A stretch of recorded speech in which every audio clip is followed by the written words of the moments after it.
Allahu Akbar, 30 ans d'existence, louange à Allah. fanweeri at yéen ñu sant Yàlla, 30 sana 30 aama walillahi alhamd ya Rabbi. Né les 1er et 2 janvier 1993 à Lupis, en face UCAT, l'Association des élèves et étudiants musulmans du Sénégal, AMS, est la fusion des associations élèves et étudiants musulmans qui s'installaient déjà dans les différentes régions du pays. La création de l'AMS a été inspirée par des associations comme l'AMC de la Côte d'Ivoire, l'AMG du Burkina, l'ALIEMA du Mali. Au départ, au Sénégal, il y avait des entités qui existaient dans le milieu scolaire et universitaire. Et à un moment donné, dans un souci d'organiser le secteur, nous avions jugé nécessaire de fédérer toutes ces entités, tant au niveau scolaire et universitaire, dans une perspective d'avoir une organisation fédératrice qui aurait des ambitions aussi bien au niveau scolaire qu'au niveau universitaire. À l'époque, il y avait l'association des élèves musulmans du Sénégal, AM. Il y avait l'AMUD, l'association des étudiants musulmans de l'Université de Dakar. Également, il y avait l'AMD, l'association des élèves musulmans de Dakar. Il y avait d'autres structures venant de Thiès, l'AM de Saint-Louis, l'AM de Louga. On avait jugé nécessaire de créer une seule entité, qui est l'AMS. Donc on avait fusionné toutes les associations islamiques pour en faire une seule entité. Toutes ces entités-là, donc, on a senti la nécessité de réunir toutes ces entités en un seul bloc qu'on appelle l'AMS. C'est ça pour un tout petit peu rationaliser les interventions au niveau de la cible, puisque la cible restait incontestablement les élèves, les étudiants des collèges, lycées et universités du Sénégal. Le travail avait été sponsorisé, dirions-nous, également par des associations islamiques comme la Jamaat Ibadur Rahman, dont la plupart de ses membres occupaient les fonctions exécutives à la naissance de l'AMS. Donc c'était un processus qui avait pris plusieurs années et qui avait également le soutien ou la bénédiction de l'Agir, du mouvement Al-Falah, de l'Organisation de l'Action Islamique, OAI, et plein d'autres organisations qui ont vraiment supporté et qui ont encouragé cette initiative. C'était un processus qui a duré presque une année. Ñuy liggéey ci activité yoo xam ne yi day jëmmal benn cadre boo xam ne bii day rassembler étudiants ak élèves pour rassembler les forces comme li ko alxuraan santaane wa'tasimu bil hablillahi jami'an wala tafarraqu na ngeen jàpp ci buumu yàlla gi yéen ñëpp te wu leen teqale ko ñu gis ne kon créer benn cadre unitaire boo xam ne bii du tere lycée yi nekk fa ñu nekk di def la ñuy def du tere université yi nekk di def li ñuy def mais comme ñoo leen jiitu ak expérience bu ko defee ñu mën leen di jàppale ci liggéey boobu daal pour mën koo coordonner mu gën a nosewu loolu nag liggéey nañ ci comme ni ma ko waxee ay jamono bi yàlla defee ba ñu préparer texte yi préparer congrès ba ci 93 ci début bi 93 defe naa ci lañ décidé def congrès bi mu nekk benn congrès boo xam ne day unifier jubluwaayam moo doon gën a organiser unifier liggéey bi nga xam ne moo am ci terrain universitaire ak ci lycée yi loolu moo doon jubluwaay bi ba ñu créer congrès bi en 93 comme ni ma ko waxee yàlla dimbali ñu daje fa. Qui a vu l'élection du frère Pape Abdoulaye Sakho comme président de l'AMS avec son adjoint Aline Diouf qui est actuellement au Burkina Faso comme journaliste.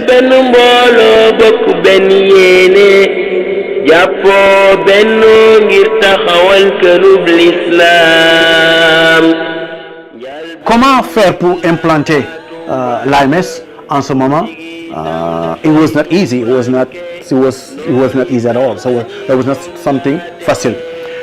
Mais on avait un programme, on avait une stratégie au niveau de la commission d'organisation de Dakar qui consistait à faire comment récupérer certains établissements, certains lycées de Dakar pour les faire adhérer à l'AMS. Le lycée Lamine Gueye a été le premier lycée de Dakar qui a joint l'AMS. C'était pas du tout facile. C'était notre commission qui était chargée de ça, la commission d'organisation nationale. Les stratégies qu'on s'était tenues, ou bien les stratégies qu'on avait plan, ou bien le plan qu'on avait, c'était d'aller visiter les établissements de Dakar. Et certains lycées, et particulièrement le lycée de la Force. Pourquoi le lycée de la Force? Parce qu'on savait que pour la section universitaire de Dakar, de pouvoir fonctionner, de pouvoir marcher, il fallait un endroit où on pouvait se réunir. Donc l'AMS n'avait pas de place, l'AMS n'avait pas de siège, l'AMS n'avait absolument rien en ce moment. Donc il fallait trouver un endroit qui est proche de l'université de Dakar. Nous avons commencé nos activités dans des conditions extrêmement difficiles. La condition la plus difficile, la première bataille de l'AMS, qui était son premier défi, c'était le défi de l'existence. Il fallait se battre pour exister. Et il fallait le faire sans pour autant créer un certain nombre de problèmes. Parce qu'à l'époque, une partie des vrais artisans de la création de l'AMS s'est retirée. Et on était à Dakar, le siège était censé être la mosquée de l'université de Dakar. Quand l'AMUD s'est retiré, il fallait quitter la mosquée de l'université de Dakar, créer un siège. Ça veut dire coexister avec l'AMUD, qui était connu, qui a aussi un historique, une histoire, qui était connue, partager le même espace universitaire, sans pour autant, effectivement, avoir donc des combats entre nous, des batailles au détriment de l'islam. La bataille de Dakar, comme on dit, parce que Dakar, le principal concurrent, bien adversaire, même si c'est nos frères, c'était à Dakar. La bataille, c'était au niveau de Dakar.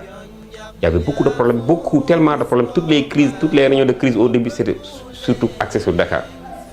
Bon, il y a Samba Ndiaye qui menait ce combat. À un certain moment, il a été rejoint aussi par le frère Laetici, qui nous a beaucoup soulagés. Et il y a eu l'équipe avec Papandao. Finalement, la bataille de Dakar, avec l'aide de Dieu quand même, on a pu réussir. Parce qu'à chaque réunion, on disait, on a installé une cellule à telle école, à tel lycée, à tel CM, ainsi de suite, ainsi de suite, ainsi de suite. Donc globalement, c'est comme ça qu'on a essayé d'évoluer, tout en gérant nos crises, avec l'absence de moyens. Mais malgré ça, quand même, on y croyait. Ce qui fait qu'avec cette conviction, c'est Dieu qui nous aide. Nous, on ne savait même pas comment on parvenait à réaliser certaines choses.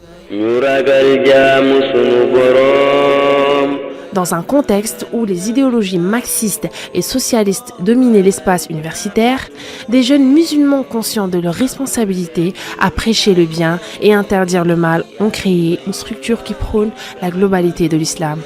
Plus qu'une organisation, l'AMS est une école de formation à la citoyenneté active.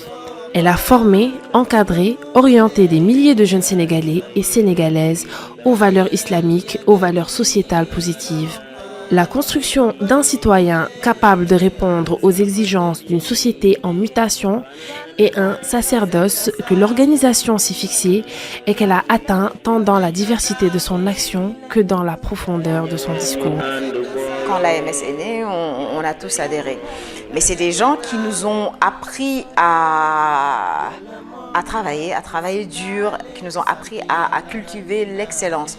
Donc le culte de l'excellence et du travail bien fait. Ça doit primer sur tout ce que vous êtes en train de faire. En tant qu'élève et en tant qu'étudiant, votre combat premier est d'abord de réussir vos études. Et la réussite de vos études, le fait d'être toujours les meilleurs dans vos écoles, dans vos amphis, est beaucoup plus parlant que tous les discours de dawa que vous pourrez faire.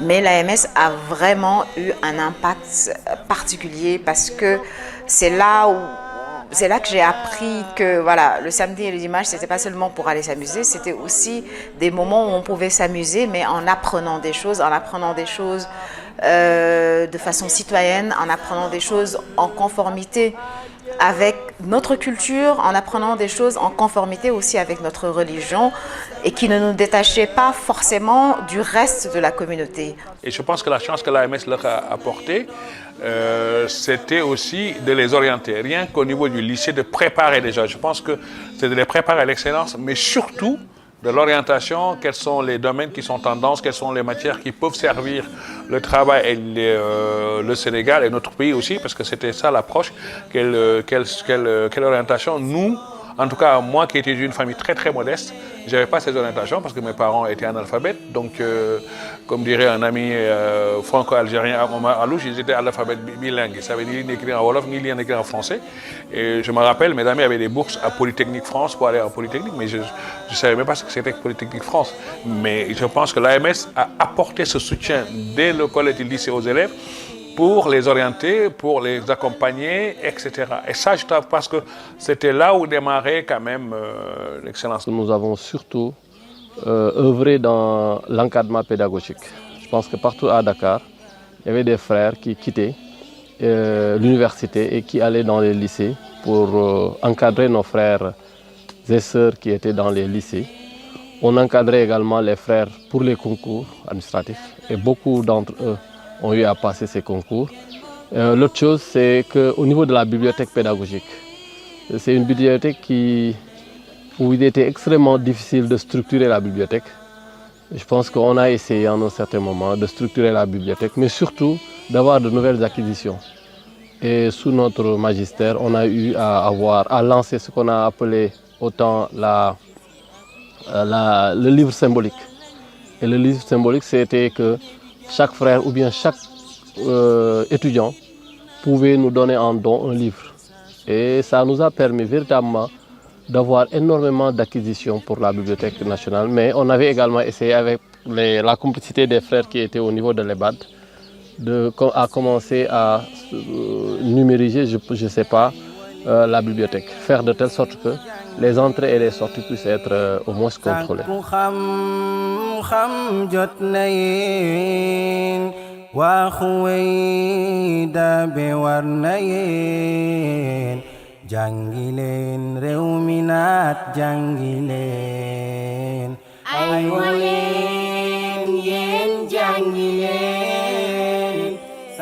Parce que la formation, ça doit être plus pratique que théorique. Et donc, parmi tant d'autres aussi, à chaque fois qu'on avait l'occasion, on organisait toujours des séminaires de formation, des journées islamiques, des séminaires où on passait une semaine, 2 semaines, ça dépend. À Sébikotane, par exemple, on a passé une dizaine de jours. Voilà, CB1, CB2, n'est-ce pas? Et donc, c'était la clé de voûte, en tout cas, de notre réussite en ce moment-là. Mettre plus l'accent sur la spiritualité.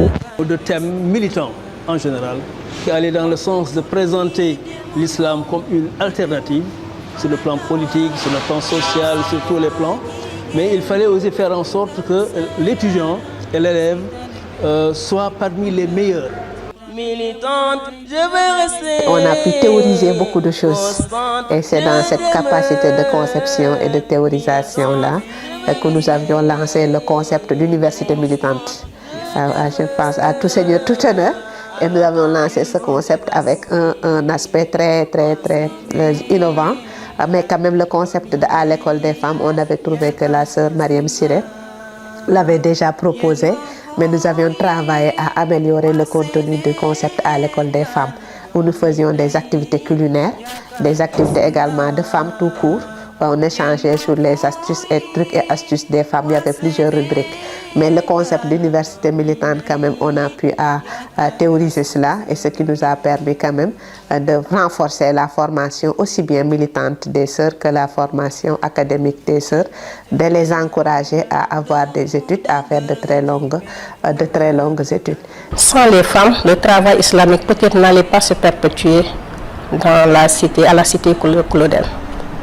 Donc là-bas, malgré nos responsabilités dans la commission nationale, la cellule universitaire de l'AMS à l'époque s'appuyait beaucoup plus sur les femmes, les étudiantes de l'époque qui logeait à la cité Claudel, de la salle de cours de Coran arabe, l'enseignement du Coran à la cité Claudel, donc là-bas. Ensuite, ce qu'on appelle la dawa de façon générale, des jeunes filles à l'époque, les tarawih pendant les mois de Ramadan. C'était des choses que, à l'époque, qui faisaient partie du combat des filles. Parce qu'autant, il y avait les féministes qui à chaque fois déviaient les femmes musulmanes. Et en observant, je voyais qu'en général, c'était les hommes qui défendaient l'islam. Et la réponse était simple. Les féministes disaient que ce sont des hommes, ils ne font qu'utiliser les femmes. Et puis, ils traitent les textes religieux en leur faveur. Donc, je me suis dit que le problème, c'est nous, femmes musulmanes. Parce que c'est les femmes musulmanes même qui doivent défendre leur religion face aux féministes. Et de ce fait, ils sauront que ce n'est pas un problème d'hommes et de femmes, mais c'est un problème entre femmes, féministes et femmes musulmanes. Il faut qu'on continue nos propres moyens pour former nos membres. C'est ainsi que nous avons commencé les formations des formateurs, donc à inciter les membres qui avaient un très bon niveau en Coran, en fiqh, etc., à encadrer les sections. Donc nous avons également produit beaucoup de documents, parce que dans certaines zones, c'était difficile d'y aller chaque mois ou tous les 2 mois. Il fallait peut-être que les documents soient disponibles, qu'on puisse expliquer, et les soins qui étaient sur place, qui n'avaient peut-être pas une bonne compréhension, puissent s'y référer, donc pour encadrer nos membres, encadrer nos sections. Donc pour leur enseigner les sciences islamiques, les hadiths, le Coran, et donc l'exégèse du Coran, le tafsir, donc le fiqh, la sira du prophète sallam et la vie des compagnons, en bref, tout ce qui touche donc les sciences islamiques de base que tout musulman doit savoir. Et donc ça ne se limitait pas là. En dehors de ces cours-là aussi, il y a d'autres programmes de formation, les séminaires de formation, les camps de vacances, les dara, surtout par rapport aux sœurs. Yaay booy yow nag ma yàq ci diine ndax man de yoonu jub la tànn te diine am na njariñ si man jikko yàqu nañu. Les membres de l'AMS pouvaient contenir dans une école. Avec le temps, la structure s'est agrandie avec la formation des familles. Ainsi, l'on a pensé à la prise en charge de la petite catégorie. C'est pourquoi certains frères et sœurs nous sont détachés pour gérer cette petite catégorie, dont les premiers ont été Kodou Ndiaye, Fat Bintou Sow, Fili Diafouné, Nafset Diop, Ndela Diop. C'est un cadre qui s'occupe de la formation civique et morale, en quelque sorte. Donc ça complète l'éducation de l'enfant. Ça se passe pendant les périodes de vacances. Et là aussi, ça permet de mieux canaliser les enfants.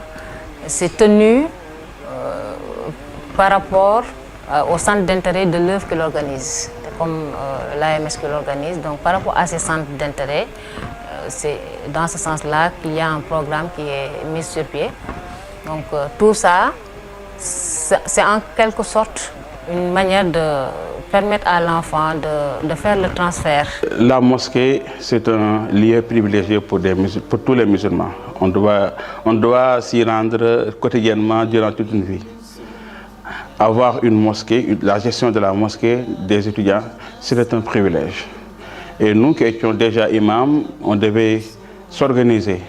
Premièrement, la première motivation, je me rappelle, Imam Ahmad Diop, qui était muezzin, qui était le petit frère à Imam Bachir Diop, il me disait ici, c'est-à-dire les imams, les étudiants, ils sont trop regardants des imams. Votre comportement au sein de l'université, mais aussi votre comportement, n'est-ce pas, dans les UFR. Nous, notre rôle, ce n'est pas de juger, encore moins de blâmer les étudiants, mais de les responsabiliser. Donc moi, ma philosophie a toujours été d'appeler les étudiants autour de l'essentiel, de les mettre devant leurs responsabilités. En quoi faisant? En les sensibilisant, en les conscientisant. On est en train de proposer un modèle aux étudiants. où on peut être un étudiant, mais on peut être un imam. On peut être un étudiant, on peut être spirituel. En pensant que être jeune seulement la folie, la danse, non. On peut être un imam et très sérieux. Et maintenant, c'est ce modèle-là que l'AMS utilisait la mosquée comme vitrine de propagande pour montrer ce qu'on appelle le modèle de l'AMS. La question financière au niveau des associations estudiantines est une question très cruciale, puisque voilà, pourquoi c'est crucial? On est face à des élèves, des étudiants qui, on le sait, n'ont pas de liquidité, n'ont pas de sous. Donc, collecter une manne financière n'est pas du tout une chose facile. C'est pas du tout une chose facile. Mais aussi, il faut le reconnaître, c'est pas quelque chose d'impossible ni de très difficile. Pourquoi?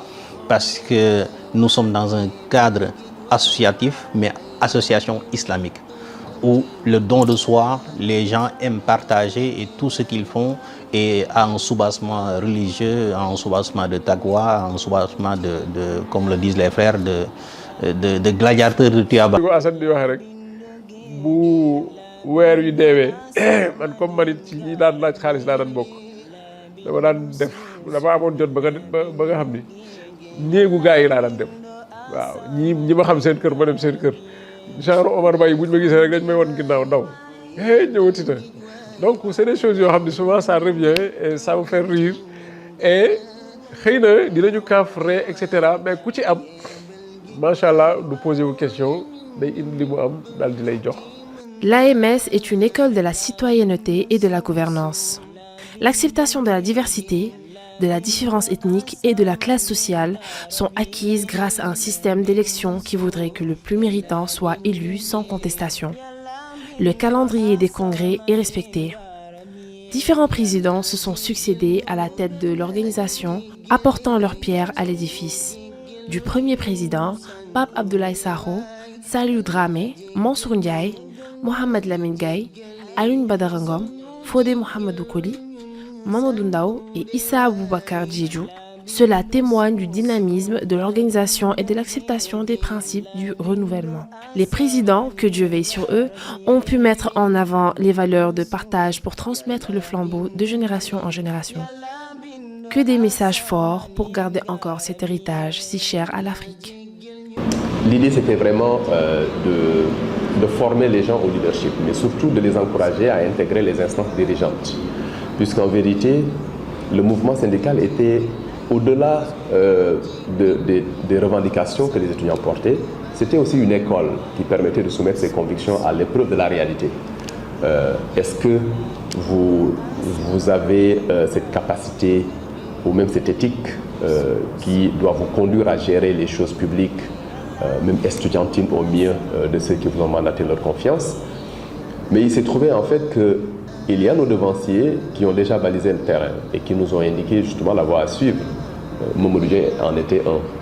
Je pense que l'histoire est partie du fait que le contexte de l'université est un contexte où les dirigeants syndicaux ont été, entre parenthèses, c'était des personnes soi-disant qui n'étaient pas éthiquement au niveau où exigeaient les étudiants, pour ne pas parler de corruption et d'autres. Les engagements n'étaient pas des engagements, c'était plutôt l'antichambre du gouvernement. C'est-à-dire on devenait syndicaliste pour être ministre, pour être dirigeant politique, etc.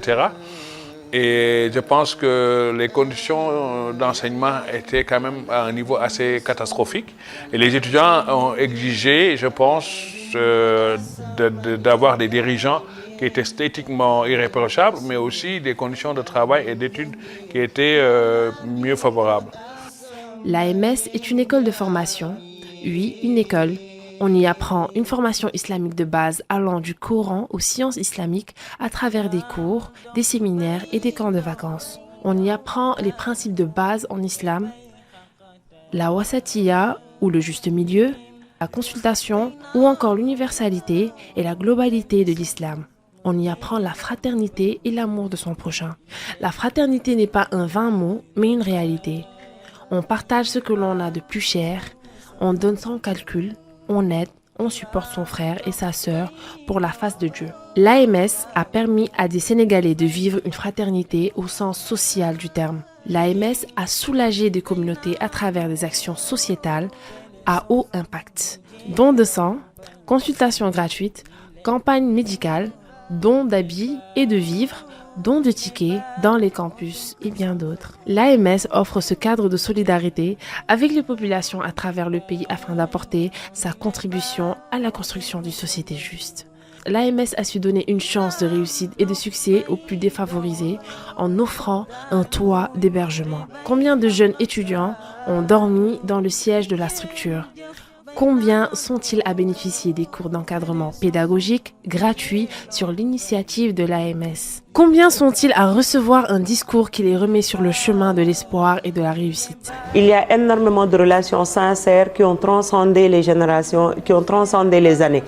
Il y a beaucoup d'amitié très sincère. Quand on regarde un frère ou une sœur, le plus important, c'est qu'on ne voit pas la personne, mais on voit cette fraternité faite homme ou femme. Et ça, c'est important. Donc, c'est vraiment ce qui fait ce plaisir-là. On se raconte nos premières années d'université, nos années de lycée. Donc, il y avait les activités sociales internes, donc la solidarité interne entre les membres, donc, et aussi donc, les actions sociales externes. Surtout, c'était des dons de sang, donc, ou donc, des aides, dons d'habits, etc., des campagnes médicales, des choses de ce genre. Mais donc, surtout, donc, ce qui était très développé, c'est la solidarité interne. On ressentait les difficultés de nos frères et sœurs comme si nous les vivions nous-mêmes. Il fait partie des choses qui m'ont marqué. C'est d'avoir initié les iftars du siège. Le rôle du siège, c'est un rôle stratégique, politique, c'est un rôle social, c'est un rôle économique. Je pense que sans le siège, l'AMS ne serait pas ce qu'elle est aujourd'hui. Je n'en doute pas une seule seconde, je le dis avec beaucoup de conviction et voilà, le siège a joué un rôle mais magnifique.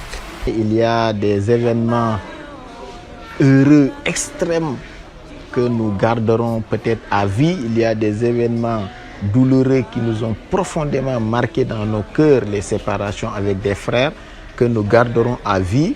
Il y a des moments passés avec un certain nombre de frères. Je vous dis, je vous fais cette confidence. Moi, j'ai travaillé avec des frères pendant des moments qui m'ont dit, et ils l'ont dit avec sincérité, ils se sentaient plus à l'aise avec les frères que dans leur propre famille. Le volet social occupait une grande place au niveau du siège. La plupart de ces résidents ne bénéficiant pas de bourse, ni de chambre à la cité universitaire. Ainsi, la demande d'hébergement se faisait au niveau des responsables du siège, traité par une commission et sanctionné pour la plupart du temps par une suite favorable, selon les places disponibles. La promotion des valeurs dans un contexte de crise des valeurs engage de véritables questions de société. Des sujets aussi variés et pertinents sont discutés afin de donner une grille de lecture correcte aux jeunes élèves et étudiants à travers de grandes conférences pour de grandes causes. Cherté de la vie, questions palestiniennes, dépravation des mœurs et bien d'autres. L'AMS a un ancrage social solide. Toutes les ethnies y sont. Elle est un Sénégal en miniature qui promeut un islam du juste milieu.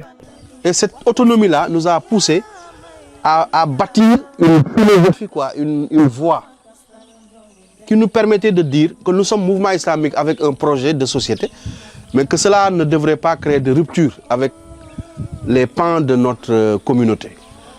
Donc les premiers thèmes en ce moment qu'on avait pensé, vous avez vu même avec le congrès, c'était l'ouverture, avec les familles religieuses. Et ce n'était pas du dilatoire, c'était une réalité pour nous. On a pensé que les grands cheikhs de l'islam sont venus au Sénégal. Ils ont fait ce qu'ils ont pu faire avec le peu de moyens qu'ils avaient sur le plan intellectuel et tout. Mais on a aussi réclamé cet héritage-là. Ce qui a fait que même dans les chansons qui ont été créées, aujourd'hui Birame est là, il est témoin de cela. L'AMS sur le plan culturel a fait du théâtre, a fait de la culture, a produit des scènes, a produit des chansons qui ont tracé l'historique et l'héritage, l'historique et le processus.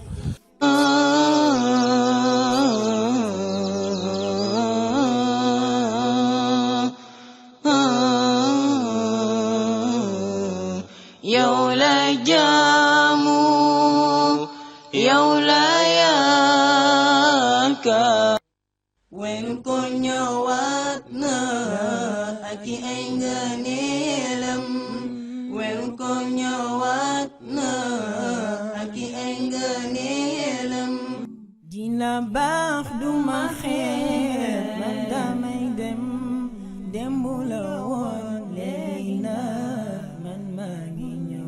L'AMS c'est la globale, ce qu'on appelle Achomolia. Il y avait la dimension spirituelle, la dimension culturelle, la dimension sportive, il y avait toutes les dimensions. Et je me rappelle, c'était déjà en 1998, c'était à Tivaouane, c'était dans un camp, naturellement les camps de l'AMS, les camps de vacances, où on formait beaucoup de personnes. Moi, j'ai reçu beaucoup de formations durant les camps de l'AMS. C'était déjà en 1998, dans son discours inaugural, Amir Charles Dramé, qui avait fait une remarque souvent, c'est-à-dire dans nos activités, il y avait des animations, mais on mettait beaucoup de chansons en arabe. Biqourani, c'est-à-dire des chansons qui étaient islamiques, mais qui étaient arabes. Donc vous qui ignorez cette langue, vous ne pouvez pas bénéficier, n'est-ce pas, trop de traits de cette chanson-là. Et les intonations, ce qu'on appelle les intonations, al-maqamat, les intonations étaient les intonations arabes aussi. Et nous, en tant que Sénégalais, en tant qu'Africains, on a notre propre couleur, notre propre, en tout cas, ce qu'on appelle température de chanson et d'environnement. Et Ahmed Dramé avait dit, normalement, au sein de l'AMS, c'est sûr qu'il y a des artistes, il faut créer des chansons AMSN. Donc c'était le réflexe, ça, le premier réflexe, c'était le réflexe de l'Amir, Ahmed Salou Dramé, qui disait autant, en 1998, il faut que dans l'AMS, que certaines personnes s'occupent de la culture des chansons. Parce que l'ouverture, ce n'était pas évident. Parce que le mouvement islamique était catégorisé quelque part comme un mouvement fermé. Nous, on a dit à nos membres que vous êtes des Sénégalais, il faut vous intégrer dans ce Sénégal. On a pris les marabouts comme des héritiers de l'islam. On a pris en eux ce qui était profitable et ce qui était dynamique. Et ça a été une grande prouesse de l'AMS. En 2009, après beaucoup d'années de réflexion, nous avons créé l'ERIS. Et l'ERIS avait pour vocation de travailler dans tous les domaines, dans tous les secteurs de la vie. Donc c'est comme ça que nous avons créé donc, la ASDEV qui travaille dans le domaine social. Voilà, REFAC qui s'occupait de la question des femmes, qui peut intervenir avec beaucoup plus d'impact donc, dans la société. La MESIS, Mutuelle d'épargne et de crédit islamique du Sénégal, qui travaille dans l'économie, les finances, etc. Ça a été des expériences assez enrichissantes. Et je pense qu'aujourd'hui, le plus grand défi du mouvement islamique, c'est qu'on puisse avoir des structures qui interviennent de manière autonome, mais qui interviennent de manière efficace donc, sur le terrain pour que les demandes des populations et les aspirations de l'islam soient concrétisées. Et lorsqu'on a posé le concept de refondation, on discutait comme ça et notre frère Biram est allé écrire un texte.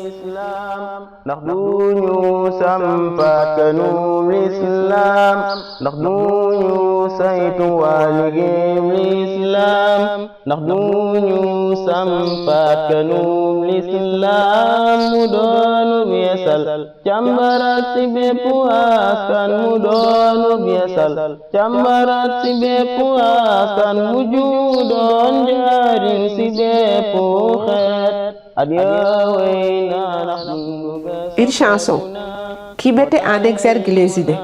Est-ce qu'on ne doit pas repenser notre modèle? Est-ce qu'il ne faudrait pas, les gens connaissent plus l'islam mais ne pratiquent pas? Est-ce qu'on a questionné un certain nombre de choses et on s'est dit, l'AMS a eu beaucoup de cadres, a formé beaucoup d'élèves et d'étudiants qui sont maintenant au sein de la société et qui occupent des positions responsables. Comment il fallait prolonger le travail qu'on faisait dans l'AMS à travers un autre réceptacle. Après la création du RIS, donc il y a beaucoup de choses qui ont aidé à alléger aux élèves et aux étudiants. Ça a permis aux étudiants donc, de se reconcentrer sur les activités scolaires et universitaires. Et cela a permis à l'AMS donc, de davantage gérer son leadership au niveau des universités. Donc ça nous a permis davantage de nous étendre dans toutes les universités qui sont au Sénégal. Aujourd'hui, l'AMS est pratiquement dans toutes les universités du nord au sud, de l'est au centre. L'AMS a contribué à une œuvre protectrice contre des fléaux comme le banditisme, l'alcoolisme ou encore la drogue. Grâce à l'AMS, des jeunes ont bénéficié d'une compréhension de la religion islamique. Que seraient ces jeunes filles et garçons sans l'AMS? Une question aux 1000 réponses, puisque des témoignages montrent que l'AMS, dans ses encadrements, a pu former des citoyens honnêtes au service de leur communauté.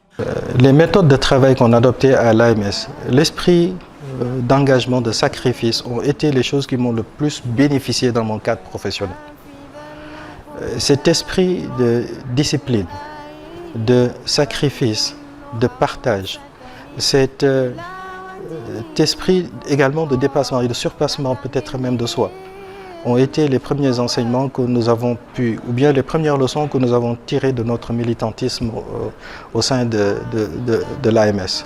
L'AMS a beaucoup contribué à formater ma personnalité, à forger ma personnalité, à m'épanouir dans ma personnalité parce que tout simplement l'AMS m'a permis d'aller au-delà de ce que je pouvais faire. Je pense qu'il y a eu beaucoup de choses que j'ai fait dans ma vie active en tant qu'étudiant, en tant qu'élève et qui aujourd'hui me servent dans la vie de tous les jours et que j'ai découvert dans l'AMS et que j'ai réussi à apprendre dans l'AMS. Alhamdulillah, qu'on soit passé par l'AMS. Parce que en matière d'organisation, voyez-vous, parce que vous savez, toutes les organisations sont presque pareilles. Lorsque vous commencez dans la vie professionnelle, vous avez une grande capacité à vivre avec les gens en bonne intelligence. Les anciens, ils ont beaucoup bénéficié donc de cette formation-là, de la structure qu'est l'AMS. Et moi, je dis que la structure a toujours besoin de ses aînés. Parce que c'est à travers son histoire qu'on peut se façonner davantage. Et moi, je pense que même le simple fait de voir les anciens, les aînés, venir participer aux rencontres, venir donner leurs conseils aux membres, de participer à la formation dans toutes ces dimensions, que ce soit pédagogique, citoyenne, religieuse, dans le cadre du leadership, etc. Nous avons besoin de ces membres-là. Et il faudrait que ces aînés-là, moi je préfère utiliser ce terme-là, parce qu'à chaque fois quand tu discutes avec eux, tu sens qu'il y a cette flamme-là de l'AMS. Maintenant, c'est à nous également, la nouvelle génération, de pouvoir maintenir ce contact-là et de pouvoir leur faire participer davantage à cela. Et c'est un appel vraiment que je leur lance tous pour que main dans la main, que l'on travaille, pour que davantage, aujourd'hui, il y a beaucoup de choses qui peuvent se faire. Parce que l'AMS a formé des gens qui peuvent vraiment tout faire, moi je veux dire, dans la vie d'une société. Voilà, aujourd'hui dans beaucoup de secteurs nous sommes dedans, donc, et rien ne nous empêche aujourd'hui de progresser davantage et de dépasser la situation dans laquelle nous sommes. Le Sénégal a besoin de ce type d'association pour construire et consolider le vivre ensemble, gage d'une nation unie et prospère. À tes 40 ans, pour d'autres défis qui verront les graines que tu as semées, germer et récolter au bénéfice du Sénégal. Cheikh Ahmadou Bamba, d'El Hadji Malik, de El Hadji Omar, de Thierno Souleymane Baal et bien d'autres. C'est cet héritage sain et culturel que notre organisation veut préserver. Que le Tout-Puissant la protège. 30 ans de veille, 30 ans d'action. Le Sénégal récolte, le travail continue. Le Sénégal récolte, le travail continue. AMS, Gatchenga la Mayenne. 30 ans de veille, 30 ans d'action. Le Sénégal récolte, le travail continue. Le Sénégal récolte, le travail continue. Lu yàgg dëgg la, 30 ans du benn fan. Ay ndaw la woon yu boole seen xalaat. Li wér te wóor mooy metti woon na lool. Li wér te wóor mooy metti woon na lool. AMS gàcce nga la.